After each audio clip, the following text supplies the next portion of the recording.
Welcome to एडुजोस। एडुजोस में आप सभी लोगों का स्वागत है। शुरुआत करते हैं हमारे आज के मोटिवेशनल कोट से, जो हमारा डेली मोटिवेशनल कोट होता है। हासिल होगी मंजिल भी तू तैयारी करके तो देख, आग लगेगी फिर सीने में तू चिंगारी बन के तो देख। तो आपको चिंगारी बनना है, चिंगारी बनाना मेरा काम है।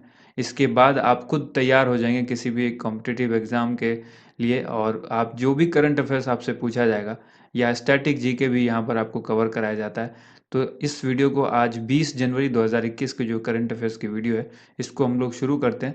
जैसा कि आप सबको पता है कि डेली करंट अफेयर्स के साथ साथ स्टैटिक जीके भी यहाँ पर कवर कराया जाता है, करंट अफेयर्स का रिवीजन कराया जाता है। और इस वीडियो का पीडीएफ फाइल भी आपको नीचे डिस्क्रिप्शन में लिंक दिया होता है, वहाँ से आप इसे डाउनलोड कर सकते हैं। तो शुरू करते हैं चिंगारी जीत की आज के इस करंट अफेयर्स को। उससे पहले आप सभी से रिक्वेस्ट करूंगा, चैनल को सब्सक्राइब ज़रूर करें और वीडियो को लास्ट तक देखें। वीडियो पसंद आए तो उसे लाइक करें, नहीं पसंद आए तो डिसलाइक ज़रूर करें। इस वीडियो को ज़्यादा से ज़्यादा अपने दोस्तों के साथ शेयर भी करें। एक बार देखिए वीडियो को, आपको समझ में आ जाएगा किस तरह का कंटेंट यहाँ पर मिलता है। जैसा कि आपको पता है, डेली हम लास्ट में आपसे एक चिंगारी प्रश्न पूछते हैं, और इस चिंगारी प्रश्न का उत्तर जो है आपको कमेंट बॉक्स में देना होता है। भारतीय संविधान में कितनी अनुसूचियां हैं, ये कल के चिंगारी के प्रश्न है, और इसका जो उत्तर होगा ऑप्शन सी राइट आंसर हो जाएगा। 12 अनुसूचियां हैं भारतीय संविधान के अंदर। ठीक है, शुरुआत करते हैं आज के करंट अफेयर्स के पहले प्रश्न से। प्रति वर्ष 23 जनवरी को पराक्रम दिवस मनाया जाएगा। इस दिन किसका जन्म दिवस होता है? हर वर्ष 23 जनवरी को पराक्रम दिवस मनाया जाएगा, तो इस दिन किसका जन्म दिवस होता है? आंसर होगा ऑप्शन सी, सुभाष चंद्र बोस जी का जन्म दिवस होता है। संस्कृति मंत्रालय ने यह घोषणा की है कि नेताजी सुभाष चंद्र बोस की जयंती जो 23 जनवरी है, इसको हर वर्ष पराक्रम दिवस के रूप में मनाया जाए, और यह दिन नेताजी की राष्ट्र के प्रति निस्वार्थ सेवा के सम्मान और अभिवादन के लिए मनाया जाता है। इस वर्ष नेताजी सुभाष चंद्र बोस की 125वीं जयंती मनाई जाएगी। कौन सी जयंती होगी? 125वीं जयंती होगी। करंट अफेयर्स रिवीजन में आपको याद रखना है, प्रधानमंत्री नरेंद्र मोदी ने अंडमान और निकोबार द्वीप के तीनों द्वीप का नाम बदला है, जिसमें से रॉस द्वीप का नाम क्या हुआ है? नेताजी सुभाष चंद्र बोस, जो कि ये नया नाम है रॉस द्वीप का, पुराना नाम था रॉस द्वीप। नील द्वीप का नाम जो है वो बदलकर क्या किया गया? शहीद द्वीप। और हैवलॉक द्वीप का नाम बदलकर क्या किया गया? स्वराज द्वीप। ठीक है, इसके साथ ही आपको एक याद ये भी रखना है, कुछ दिन पहले व्हीलर द्वीप भी जो है वो बना था, चेंज हुआ था। व्हीलर द्वीप जो है वो व्हीलर द्वीप किस नाम से बन गया? तो व्हीलर द्वीप जो है वो कलाम द्वीप के नाम से फेमस है। ये भी आपको याद रखना है। ये है कहाँ पर? ओडिशा में है। ठीक है, इसके बाद देखिए जनवरी के कुछ महत्वपूर्ण दिवस, जैसा कि हम आपको इम्पोर्टेंट फैक्ट बताते हैं और आपके रिवीजन कराते हैं। तो जनवरी में अब तक आपने जितने भी चीज़ें पढ़ी हैं वो यहाँ पर रिवाइज की जाती हैं। जनवरी में जो कुछ महत्वपूर्ण दिवस हमने अब तक पढ़े हैं वो इस प्रकार हैं। वैश्विक परिवार दिवस 1 जनवरी को मनाया जाता है। डीआरडीओ स्थापना दिवस 1 जनवरी को मनाया जाता है। विश्व ब्रेल दिवस 4 जनवरी को मनाया जाता है। विश्व युद्ध अनाथ दिवस 6 जनवरी को मनाया जाता है। प्रवासी भारतीय दिवस यानी एनआरआई डे जो है वो 9 जनवरी को मनाया जाता है। और विश्व हिंदी दिवस 10 जनवरी को मनाया जाता है। राष्ट्रीय युवा दिवस 12 जनवरी को मनाया जाता है। भारतीय सेना दिवस जो है वो 15 जनवरी को मनाया जाता है। अगला प्रश्न है, हाल ही में सीआरपीएफ ने किसके साथ मिलकर बाइक एम्बुलेंस रक्षिता का शुभारंभ किया है?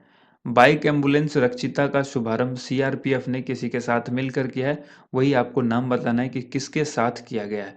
तो राइट आंसर हो जाएगा डीआरडीओ के साथ किया है। ऑप्शन डी यहाँ पर राइट आंसर हो जाएगा। ठीक है, केंद्रीय रिजर्व पुलिस बल यानी सीआरपीएफ और रक्षा अनुसंधान और विकास संगठन यानी डीआरडीओ ने एक साथ मिलकर भारत में विशेष रूप से विकसित बाइक एम्बुलेंस रक्षिता का शुभारंभ किया है। इसका उद्देश्य है मेडिकल इमरजेंसी और विवादित क्षेत्रों में घायल होने की स्थिति में सुरक्षा बलों के कर्मचारियों को तत्काल निकासी में मदद मिल सके, यानी तत्काल वहां से हॉस्पिटल की तरफ ले जाने में वो काफ़ी हेल्पफुल रहेगी ये बाइक एम्बुलेंस रक्षिता का शुभारंभ। क्योंकि आपको पता है ट्रैफिक कितने होते हैं, बहुत जगह ट्रैफिक होता है, और रोड पर जो गाड़ियां होती है उसको क्रॉस करके एम्बुलेंस को जाना वो काफ़ी मुश्किल होता है। तो बाइक एम्बुलेंस जो है वो बाइक थोड़ा सा ट्रैफिक रहेगा भी तो भी निकलने के चांसेस बहुत ज़्यादा रहेंगे, तो इसलिए ये शुरुआत की गई है। सीआरपीएफ के बारे में यहाँ पर जान लेते हैं। स्टैटिक जीके का ये पार्ट है। सीआरपीएफ, जिसको सेंट्रल रिजर्व पुलिस फोर्स कहते हैं, स्थापना इसकी 27 जुलाई 1939 को हुई थी। मुख्यालय जो इसका है वो नई दिल्ली में है। महानिदेशक इसके AP माहेश्वरी हैं और इसका मोटो है सेवा और निष्ठा यानी सर्विस एंड लॉयल्टी। मंत्री जो इसके हैं वो कौन है? इसके मंत्रालय के अंदर जो आता है ये गृह मंत्रालय के अंतर्गत आता है और इसके जो मंत्री हैं अमित शाह हैं, ठीक है। और DRDO के बारे में फिर से रिवाइज कर लीजिए। Defence research and development organisation DRDO कहलाता है। रक्षा अनुसंधान एवं विकास संगठन, इसकी स्थापना 1958 में की गई। मुख्यालय नई दिल्ली में और चेयरमैन इसके डॉक्टर जी सतीश रेड्डी हैं। इसके लिए भी जो मंत्री हैं वो राजनाथ सिंह हैं, जो कि रक्षा मंत्रालय के अंतर्गत आता है, ये मिनिस्ट्री ऑफ डिफेंस के अंदर। मोटो इसका है बलस्य मूलम विज्ञानम यानी strengths origin is in science. अगला प्रश्न है, हाल ही में सोमनाथ मंदिर ट्रस्ट का नया अध्यक्ष किसे नियुक्त किया गया है? सोमनाथ मंदिर का नया अध्यक्ष, सोमनाथ मंदिर ट्रस्ट का नया अध्यक्ष बनाया गया है नरेंद्र मोदी जी को। ऑप्शन बी इस क्वेश्चन का राइट आंसर हो जाएगा। बहुत ही इंपॉर्टेंट सवाल है, क्योंकि PM मोदी अगर किसी मंदिर ट्रस्ट के अध्यक्ष बने हैं तो आपके एग्जाम में ये सवाल डेफिनेटली पूछा जाएगा, ठीक है। सोमनाथ मंदिर ट्रस्ट के नए अध्यक्ष बने हैं, कौन बने हैं? PM मोदी बने हैं। प्रधानमंत्री नरेंद्र मोदी को सोमनाथ मंदिर का ट्रस्ट का नया अध्यक्ष बनाया गया है और इससे पहले ट्रस्ट के अध्यक्ष गुजरात के पूर्व मुख्यमंत्री केशुभाई पटेल थे। पहले कौन थे? केशुभाई पटेल। नरेंद्र मोदी इस पद को संभालने वाले दूसरे प्रधानमंत्री बने हैं। इस ट्रस्ट के अध्यक्ष बनने वाले पहले प्रधानमंत्री जो थे वो थे मोरारजी देसाई। ये भी बहुत इंपॉर्टेंट सवाल है, हो सकता है आपसे सवाल पूछ दे सोमनाथ मंदिर ट्रस्ट के जो अध्यक्ष हैं वो पहले प्रधानमंत्री कौन बने थे, जो उसके अध्यक्ष बने थे, देश के प्रधानमंत्री थे वो। तो ऐसा होने वाले पहले प्रधानमंत्री थे वो मोरारजी देसाई। और ऐसा दोबारा जो हुआ है, कोई प्रधानमंत्री सोमनाथ मंदिर के ट्रस्ट का अध्यक्ष बना है तो वो है कौन? नरेंद्र मोदी जी हैं, ठीक है। तो यहाँ पर ये दो चीज़ें आपको क्लियर हो गई। अब इस क्वेश्चन के साथ इंपॉर्टेंट फैक्ट याद रखिए, मोरारजी देसाई पहले ऐसे व्यक्ति हैं जिन्हें भारत और पाकिस्तान की तरफ से सर्वोच्च नागरिक सम्मान दिया जा चुका है, ठीक है। पाकिस्तान का सर्वोच्च नागरिक सम्मान निशान पाकिस्तान, ये किसको दिया गया है? मोरारजी देसाई को दिया गया था, ठीक है। इसके बाद है, भारत के प्रथम और गैर कांग्रेसी प्रधानमंत्री कौन थे? तो ये थे मोरारजी देसाई।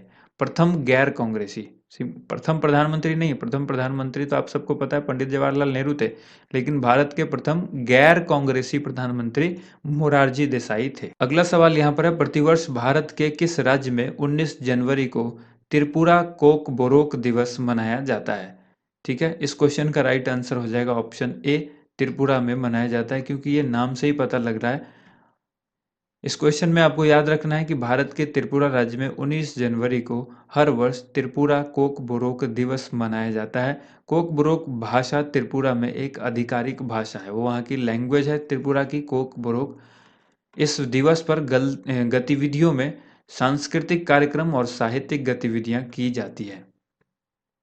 त्रिपुरा के बारे में यहाँ पर इंपॉर्टेंट चीज़ें जान लीजिए। इसका गठन 21 जनवरी 1972 को हुआ था। विप्लव कुमार देव इसके मुख्यमंत्री हैं यहाँ के। राज्यपाल रमेश बैस हैं और राजधानी अगरतला है। त्रिपुरा तीन तरफ से बांग्लादेश से घिरा हुआ है। यह गोवा तथा सिक्किम के बाद भारत का तीसरा सबसे छोटा राज्य है। त्रिपुरा में अगरतला हवाई अड्डे का नाम बदलकर महाराजा वीर विक्रम मानिक्य किशोर हवाई अड्डा रखा गया है। नेक्स्ट क्वेश्चन है, विंटर स्पोर्ट्स को बढ़ावा देने के लिए पहली बार स्नो शूज रन का आयोजन कहाँ किया गया है? विंटर स्पोर्ट को बढ़ावा देने के लिए पहली बार स्नो शूज रन का जो आयोजन किया गया है ये श्रीनगर में किया गया है। तो ऑप्शन सी इस क्वेश्चन का राइट आंसर हो जाएगा, ठीक है। बढ़ते हैं अगले क्वेश्चन की तरफ, उससे पहले विंटर स्पोर्ट्स के बारे में यहाँ पर जान लीजिए कि इस विंटर स्पोर्ट्स को बढ़ावा देने के लिए ये पहली बार श्रीनगर में इस तरह का आयोजन किया गया है, स्नो शू रन का आयोजन। और इसका आयोजन snow shoe federation of India ने किया है। स्नो शूज रेस में एथलीट जो है वो खास तरह के जूते पहनकर बर्फ के ऊपर रेस लगाते हैं। हाल ही में मार्केट कैपिटलाइजेशन के लिहाज से भारत की सबसे बड़ी कंपनी कौन बन गई है? मार्केट कैपिटलाइजेशन के हिसाब से भारत की सबसे बड़ी कंपनी बनी है TCS यानी टाटा कंसल्टेंसी सर्विसेज, ठीक है। टाटा कंसल्टेंसी सर्विसेज जो है वो भारत की सबसे बड़ी कंपनी बन गई है मार्केट कैपिटलाइजेशन के हिसाब से। टाटा कंसल्टेंसी सर्विसेज जो है वो रिलायंस इंडस्ट्री लिमिटेड को पीछे छोड़ चुकी है और मार्केट कैपिटलाइजेशन के लिहाज से ये जो है भारत की सबसे बड़ी कंपनी बन चुकी है। हाल ही में TCS का मार्केट कैप जो है वो कितना है ये देख सकते हैं आप। 12,21,373 करोड़ रुपए रहा, जबकि रिलायंस का मार्केट कैप जो है वो 12,20,341 करोड़ रुपए रहा है। टीसीएस के बारे में यहाँ पर जानिए। इसकी स्थापना 1968 में की गई थी। इसका मुख्यालय मुंबई महाराष्ट्र में है। इसके चेयरमैन नटराजन चंद्रशेखरन है और एमडी एंड सीईओ जो है राजेश गोपीनाथ हैं। ठीक है, राजेश गोपीनाथन। अगला सवाल है, हाल ही में विश्व आहूजा को किस बैंक ने पुनः एमडी और सीईओ नियुक्त किया है? तो यहाँ पर बैंक की फोटो तो आप देख ही रहे हैं, इस लोगों को आरबीएल बैंक इसका आंसर हो जाएगा। विश्वीर आहूजा को आरबीएल बैंक ने फिर से एमडी और सीईओ नियुक्त किया है, तो ऑप्शन बी यहाँ पर राइट आंसर हो जाएगा। आरबीएल बैंक के निदेशक मंडल ने विश्ववीर आहूजा को 3 साल के लिए बैंक प्रबंधक निदेशक और सीईओ के रूप में पुनः नियुक्ति जो है इनकी मंजूरी दी है। विश्ववीर आहूजा 30 जून 2021 से 29 जून 2024 तक एमडी एंड सीईओ रहेंगे। आरबीएल बैंक के बारे में जानिए। आरबीएल बैंक की स्थापना 1943 में की गई थी, जिसका मुख्यालय मुंबई महाराष्ट्र में है। और करंट अफेयर्स रिवीजन यहाँ पर इस क्वेश्चन में ये है कि राकेश शर्मा आईडीबीआई बैंक के एमडी और सीईओ हैं। चंद्रशेखर घोष बंधन बैंक के एमडी और सीईओ हैं। और इलाहाबाद बैंक के एमडी और सीईओ कौन है? SS Mallikarjun Rao. Next question है, हाल ही में कौन सा देश ओपन स्काई संधि से अलग हुआ है? कौन सा देश ओपन स्काई संधि से अलग हुआ है? तो आंसर हो जाएगा रूस। ऑप्शन सी इस क्वेश्चन का राइट आंसर होगा। अमेरिका के बाद अब रूस भी खुद को मुक्त आकाश संधि यानी ओपन स्काई ट्रीटी से अलग कर चुका है। इससे पहले किसने किया? अमेरिका ने अपने आप को अलग किया था, अब रूस ने भी कर दिया। तो इन दो देशों का नाम आप याद रखिएगा। रूस ने अमेरिका का हवाला देते हुए ये फैसला लिया है। ओएसटी के तहत यानी ओपन स्काई ट्रीटी, इसके तहत संधि में शामिल देश अपने आसमान पर दूसरे देशों के हथियार रहित विमानों को उड़ने की अनुमति देते रहे हैं। इस संधि में 34 देश शामिल हैं। कितने देश हैं? 34 देश शामिल हैं। इस संधि में भारत जो है वो शामिल नहीं है। ओएसटी में जो है वो भारत शामिल नहीं है। इसके अलावा आपको याद रखना है कि इंपॉर्टेंट फैक्ट है, सोवियत संघ के विघटन के बाद नाटो सदस्य और पूर्ववर्ती वार्सा संधि में शामिल देशों के बीच मार्च 1992 में फिनलैंड की राजधानी हेलसिंकी में इस संधि पर हस्ताक्षर किए गए थे। रसिया के बारे में यानी रूस के बारे में जानिए। इसकी राजधानी मॉस्को में है। मुद्रा इसकी रूबल है। राष्ट्रपति यहाँ पर व्लादिमीर पुतिन है। रूस की संसद का नाम ड्यूमा और संघीय परिषद है। ये क्षेत्रफल की दृष्टि से विश्व का सबसे बड़ा देश है। भारत जो है S-400 air defence missile system रूस से ही खरीद रहा है। ठीक है, रूस से समझौता किया गया है S-400 air defence missile system खरीदने का। भारत ने यह समझौता किया है। अगला सवाल है, हाल ही में डब्ल्यूएचओ कार्यकारी बोर्ड के 148वें सत्र का अध्यक्ष किसे नियुक्त किया गया है? इस क्वेश्चन का आंसर हो जाएगा डॉक्टर हर्षवर्धन। ऑप्शन ए इस क्वेश्चन का राइट आंसर होगा। बहुत ही इंपॉर्टेंट सवाल है, इसको याद रखिएगा। डॉक्टर हर्षवर्धन जो है भारत सरकार में केंद्रीय स्वास्थ्य और परिवार कल्याण मंत्रालय के मंत्री हैं। ठीक है, इनको जो है डब्ल्यूएचओ कार्यकारी बोर्ड के 148वें सत्र की डिजिटल रूप से इन्होंने अध्यक्षता की है। कार्यकारी बोर्ड का 148वां सत्र 18 से लेकर 26 जनवरी 2021 से आयोजित किया जाएगा। करंट अफेयर्स रिवीजन में यहाँ पर आपको याद रखना है, डब्ल्यूएचओ ने वर्ष 2021 की ग्लोबल सॉलिडेरिटी एंड सर्वाइवल का वर्ष घोषित किया है। सॉलिडेरिटी एंड सर्वाइवल का वर्ष 2021 को घोषित किया गया है। किसके द्वारा? डब्ल्यूएचओ के द्वारा। इंपॉर्टेंट फैक्ट यह है कि डॉक्टर हर्षवर्धन वर्तमान में दिल्ली के चांदनी चौक से लोकसभा के सांसद हैं। अगला सवाल यहाँ पर देखिए, उससे पहले डब्ल्यूएचओ के बारे में कुछ इंपॉर्टेंट चीज़ जान लीजिए। डब्ल्यूएचओ का फुल फॉर्म होता है वर्ल्ड हेल्थ ऑर्गेनाइजेशन, विश्व स्वास्थ्य संगठन। एक ऐसी संस्था है ये जो विश्व स्तर पर स्वास्थ्य संबंधी समस्याओं पर अपनी सहयोग और मानक विकसित करने का कार्य करती रहती है। इसकी स्थापना 7 अप्रैल 1948 को हुई थी। इसका मुख्यालय जेनेवा स्विट्जरलैंड में है। इसके जो हेड हैं वो हैं टेड्रोस आधानोम, इथोपिया के हैं ये। और प्रतिवर्ष 7 अप्रैल को विश्व स्वास्थ्य दिवस मनाया जाता है। हाल ही में Unix Thailand open badminton tournament 2021 किसने जीता है?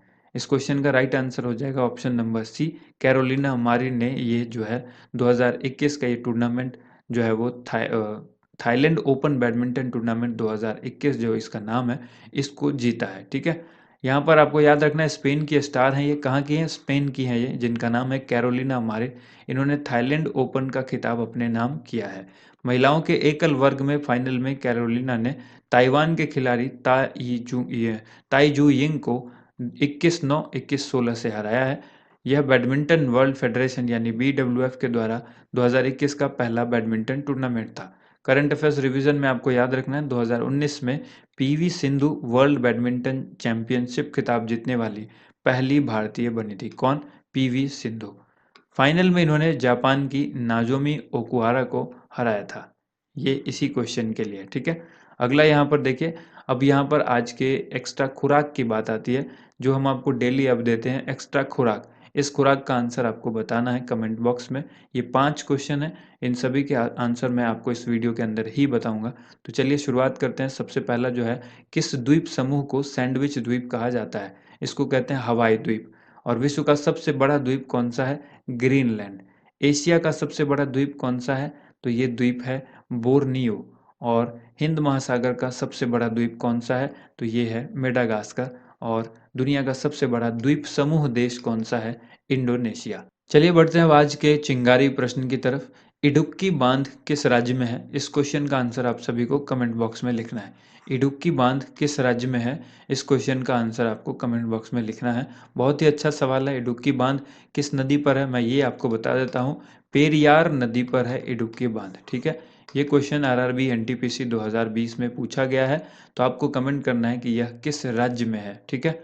चलिए इस वीडियो को यहीं पर समाप्त करते हैं। अगर वीडियो पसंद आई हो तो वीडियो को लाइक कीजिएगा, वीडियो को ज़्यादा से ज़्यादा शेयर कीजिएगा।